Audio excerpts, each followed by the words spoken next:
Welcome back to BCN news. Srikakulam Ponduru మండలం తాడివలస సమీపంలో చినబొడ్డేపల్లి గ్రామానికి చెందిన అమలాపురపు రాజేశ్వరి దారుణ హత్యకు గురైంది. ఓ మహిళను చంపేసి మృతదేహాన్ని ఆటోలో పోలీస్ స్టేషన్కు తీసుకువచ్చి నిందితుడు లొంగిపోయాడు. చినబొడ్డేపల్లి గ్రామానికి చెందిన అమలాపురపు రాజేశ్వరి నర్సన్నపేట మండలం ఓర్లం గ్రామానికి చెందిన అముజూరు గోపాల్తో పరిచయం ఏర్పడింది. వీరిద్దరూ సంతకవిటి మండలం వాల్తేరులో శుభకార్యానికి వెళ్లడానికి సిద్దమయ్యారు.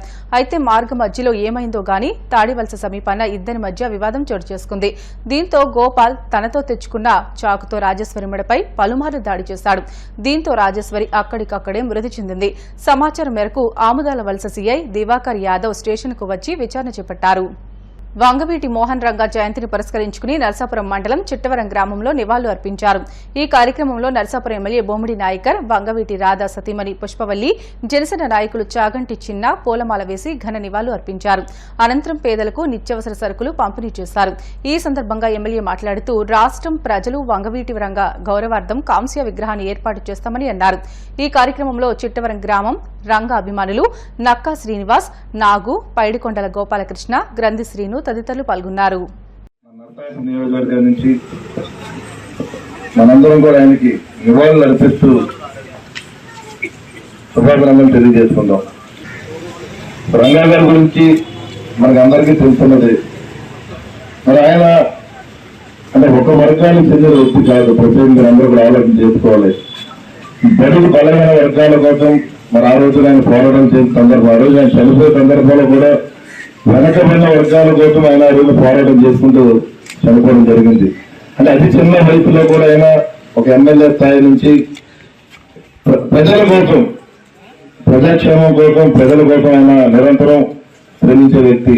అలాంటి మహోన్నత వ్యక్తి మరి ఈ రోజున 70వ జయంతి సందర్భంగా ఆయన మనకి లేకపోయినా, మన దగ్గర ఆయన లేకపోయినా ఆయన ఆశయాలు ఏదైతే ఆశయాలు ఉన్నాయో ఆ ఆశయాలతో ప్రత్యేకంగా యువత మరి ఇన్స్పిరేషన్ గా తీసుకొని మరి రాబోయే రోజుల్లో మనందరూ కూడా ప్రజలకు కానీ మరి ఎవరైతే బడుగు బలహీన వర్గాలందరికీ కూడా మనందరం నిరంతరం కూడా అందుబాటులో ఉండవలసిన అవసరం ఉంది.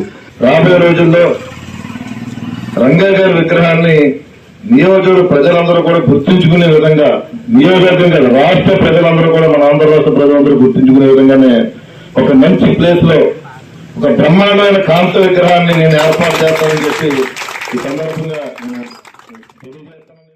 వంగవీటి మోహన్ రంగా గారు పేరుకి పరిచయం అవసరం లేదు. రాష్ట్రం మొత్తం ఈరోజు 77వ జయంతి సెలబ్రేషన్స్ చేసుకుంటున్నారు. రాష్ట్రం మొత్తం మీద ఈ జయంతి వేడుకలు జరుగుతూ ఉన్నాయి. పర్టికులర్గా ఈరోజు చిట్టవరం రావడం అనేది నా అదృష్టంగా భావిస్తున్నాను. అండ్ జట్టు అమ్మాయి గారికి, బాబ్జీ గారికి రెండో కుమార్తెగా పుట్టడం నా అదృష్టంగా ప్రతిరోజు తలుచుకోని రోజు అంటూ ఉండదు. అండ్ పెళ్ళయిన తర్వాత వంగవీటి గారి ఇంట్లో అడుగు పెట్టడం అనేది అదృష్టంతో పాటు చాలా గర్వంగా ఫీల్ అవుతూ ఉంటాను. రాధా గారిని అందరూ ఒక నాయకుడిలాగా ఎట్లా చూస్తూ ఉంటారు, నేను నా భర్త కన్నా కూడా నాయకుడిగా చూడడం అనేది నేను చాలా గర్వంగా ఫీల్ అవుతూ ఉంటాను. ఎందుకంటే మోహన్ రంగా గారు చేసిన ప్రతి ఒక్క మంచి పని దశాబ్దాలు దాటి, జనరేషన్స్ దాటి ఈరోజు ఇంత చిన్న పిల్లలు కూడా మోహన్ రంగా గారి పేరు చెప్తున్నారు అంటే ఆయన యొక్క స్ఫూర్తి ఎంత మందికి ఒక ఇన్స్పిరేషన్గా నిలిచింది అనేది ఒక ఉదాహరణగా ఉంది. సో అట్లాంటి లెగసీని, అట్లాంటి దాన్ని ముందుకు తీసుకెళ్తున్నందుకు మా వంగవీటి రాధా గారికి ఒక నాయకుడు లాగానే కనిపిస్తూ ఉంటారు. సో మీతో పాటు నేను కూడా ఆయన అభిమానంలో ఫస్ట్ ఉంటాను అన్న దానికి నేను చాలా గర్వపడుతున్నాను. వరంగల్ సికింద్రాబాద్ ప్యాసింజర్ రైలు ఓ వృద్ధుడి మృతదేహాన్ని 5 కిలోమీటర్లు లాక్కొచ్చింది. బీబీనగర్ గట్కేసర్ రైల్వే స్టేషన్ మధ్య ఓ గుర్తు తెలియని వృద్ధుడు పట్టాలు దాటుతుండగా రైలు ఢీకొట్టింది. ప్రమాదంలో వృద్ధుడి మృతదేహం రైలు ఇంజిన్కు చిక్కుకోగా అలాగే లాక్కొచ్చింది. రైల్వే గేటు వద్ద ఉన్న కొందరు సమాచారం ఇవ్వడంతో గట్కేసర్ తర్వాత రైలును ఆపి మృతదేహాన్ని బయటకు తీశారు. ఏపీలో ప్రతి లబ్దిదారుడి ఇంటికి నేరుగా పెన్షన్ వచ్చేలా జగన్మోహన్ రెడ్డి గత ప్రభుత్వంలో చర్యలు చేపట్టారని మాజీ మంత్రి సర్వేపల్లి, వైసీపీ నేత కాకాని గోవర్ధన్ రెడ్డి పేర్కొన్నారు. లబ్దిదారుడి ఇళ్లకు వెళ్లి పెన్షన్ ఇచ్చేలా ఆలోచన చేసింది వైసీపీ హయాంలోనే అని తెలిపారు. అందుకు జగన్ను అభినందించాల్సింది పోయి విమర్శలు చేస్తున్నారని చెప్పారు. అందరికీ పెన్షన్ ఇచ్చిన సచివాలయ ఉద్యోగుల వ్యవస్థను తీసుకువచ్చింది కూడా జగనే అని తెలిపారు. పెన్షన్లు ఇస్తానని మీరు హామీ ఇచ్చారు. దాని ప్రకారం మీరు పెన్షన్లు 4,000 రూపాయల లెక్కన ఇవ్వడం జరిగింది. అంటే మీరిచ్చేటువంటి ఆ పెన్షన్ల పంపిణీలో మీ గొప్పల గురించి మీరు చెప్పుకోవడమో మేము ఇది చేశామని చెప్పడంలో మాకు అభ్యంతరం లేదు. దాని గురించి మేము పట్టించుకోవాల్సినటువంటి అవసరం లేదు. కాకపోతే పెన్షన్ల పంపిణీ మీరు చేసేటప్పుడు వైఎస్ఆర్ కాంగ్రెస్ పార్టీ విధానాలని, జగన్మోహన్ రెడ్డి గారిని తప్పు పట్టినట్టుగా మాట్లాడడం, ముఖ్యమంత్రి గారి దగ్గర నుంచి చోటా నాయకులు దాకా తెలుగుదేశం పార్టీకి సంబంధించినటువంటి వ్యక్తులు సరైనటువంటి పద్ధతి విధానం కాదు అనేటువంటిది. ఎందుకు ఈ మాట చెప్తున్నాము అంటే, ఈరోజు చంద్రబాబు నాయుడు గారు పేదవాని ఇంటికి వెళ్ళి పెన్షన్ ఇచ్చినా, డిప్యూటీ సీఎంగా పవన్ కళ్యాణ్ గారు వెళ్ళి పేదవాని ఇంట్లో పెన్షన్ ఇచ్చినా, పేదవాడి ఇంటికి పెన్షన్ ఇవ్వాలి అనేటువంటి ఆలోచన చేసినటువంటి వ్యక్తి రాష్ట్ర చరిత్రలో జగన్మోహన్ రెడ్డి గారు అనేటువంటి విషయాన్ని ఈ సందర్భంగా ఒక్కసారి అందరికీ గుర్తు చేస్తున్నాం. జగన్మోహన్ రెడ్డి గారు పరిపాలన చేపట్టక ముందు, వైఎస్ఆర్ కాంగ్రెస్ పార్టీ ప్రభుత్వం రాక ముందు పెన్షన్ అనేటువంటిది ఎక్కడన్నా ఒక దగ్గర మీరు ఏర్పాటు చేసినటువంటి దగ్గరకు వచ్చి పడిగాపులు కాసి తీసుకువెళ్లాల్సినటువంటి అవసరం ఏర్పడింది. అటువంటిది పేదవాడి ఇంటికే పెన్షన్ పంపించాలని వాలంటరీ వ్యవస్థను తీసుకొచ్చాడు, సచివాలయ వ్యవస్థను తీసుకొచ్చాడు. దానితో పాటు ఆ రోజు మంత్రులుగా మేము అందరం కూడా ఎవరైతే లబ్ధిదారులు ఉన్నారో వాళ్ళ ఇళ్లకు వెళ్లి పెన్షన్ పంపిణీ చేశాం. కాబట్టి మీరు గమనించాల్సింది, పేదవాని ఇంటికి పెన్షన్ పంపించాలనేటువంటి ఆలోచన చేసినటువంటి జగన్మోహన్ రెడ్డి గారికి నీకు నిజంగా మంచి మనసు, గొప్ప మనసు ఉంటే దానికి శ్రీకారం చుట్టినటువంటి వ్యక్తిగా అభినందనలు తెలియజేయాలి ఆయనకి. అది పక్కన పెట్టారు, దాన్ని విస్మరించారు. ఏదో నేరుగా పాపం చంద్రబాబు నాయుడు గారే కనిపెట్టినట్టుగా, ఆయనే నేరుగా ఇంటికి వెళ్లి పెన్షన్ ఇచ్చినట్టుగా దాని గురించి ఒక కలరింగ్ ఇచ్చుకున్నారు. ఇబ్బంది లేదు. దాంతోపాటు మరొక విషయం, ఈరోజు పెన్షన్ల పంపిణీకి సంబంధించి మేము సచివాలయ ఉద్యోగుల ద్వారా పంపిణీ చేశాము, వాలంటరీ వ్యవస్థను పక్కన పెట్టానని చంకలు గుద్దుకునేటువంటి విధంగా మీరు మాట్లాడుతున్నారు. అసలు ఆ వ్యవస్థను తీసుకొచ్చినటువంటి వ్యక్తి ఎవరు?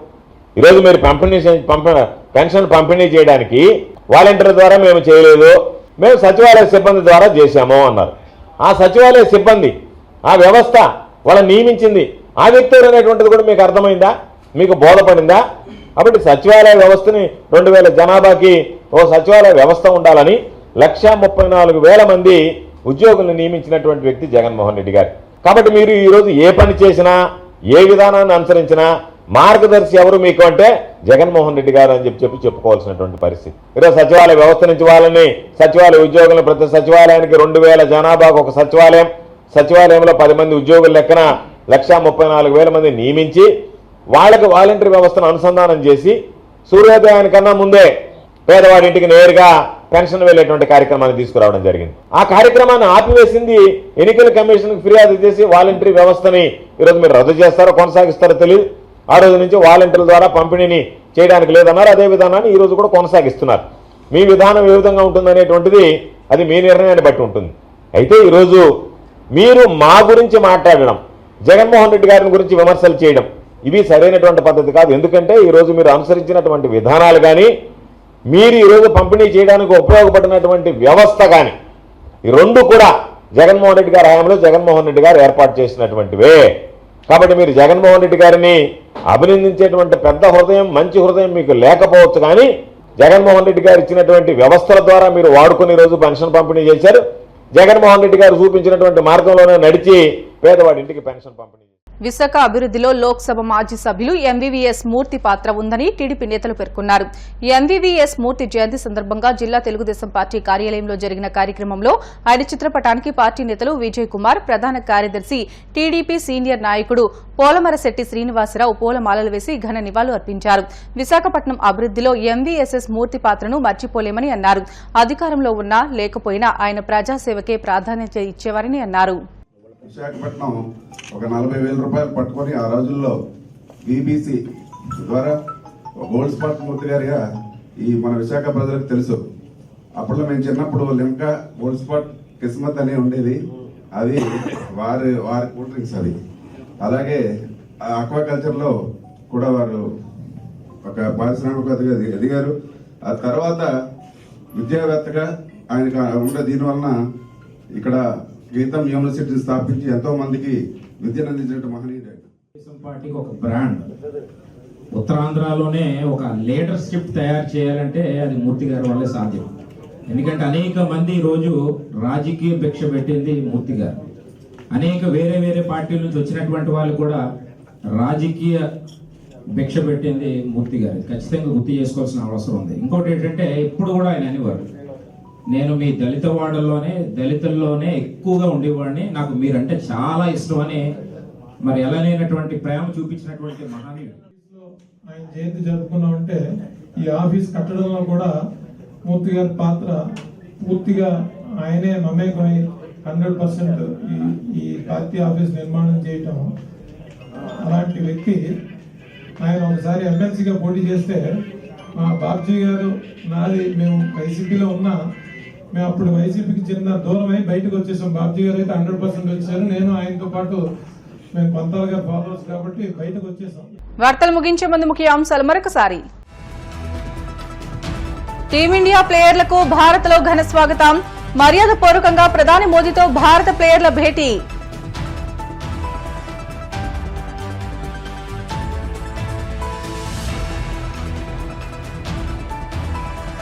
మంత్రి నారా లోకేష్ రెడ్ బుక్ పై స్పందించిన మాజీ సీఎం జగన్, కక్ష కట్టి దాడులకు పాల్పడడం ఆపాలంటూ హితవు.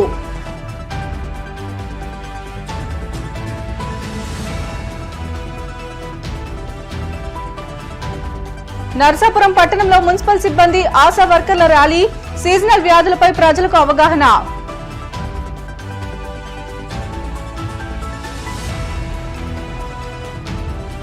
పింఛన్లు ఇంటింటికి అందించిన ఘనత జగన్కే దక్కిందన్న మాజీ మంత్రి కాకాని, మంచి చేస్తే అభినందించాల్సింది పోయి విమర్శలు చేయడం సరికాదంటూ హితవు. ఇవి ఇప్పుడు వరకున్న బులెటిన్లోని అప్డేట్స్. మరిన్ని వార్తల కోసం BCN digital YouTube channel, Facebook పేజీని ఫాలో అవ్వండి. అప్డేట్ వార్తల కోసం ప్లీజ్ డూ సబ్స్క్రైబ్.